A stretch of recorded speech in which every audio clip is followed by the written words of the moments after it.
Number 32 says an indicator of growth in an economy over a period of time is A. GDP gap, B. GDP at factor costs, C. GDP at market price, D. GDP deflector. GDP is domestic gross domestic products. So economic growth may be defined as a process by which the productive capacity of an economy increases over a given period, leading to a rise in the level of the national income.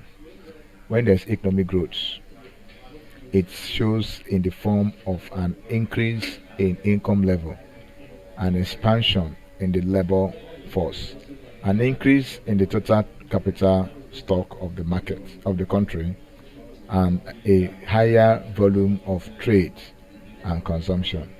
So, in this case, option C is the correct answer, GDP at market price. Thank you, and please subscribe for more past questions.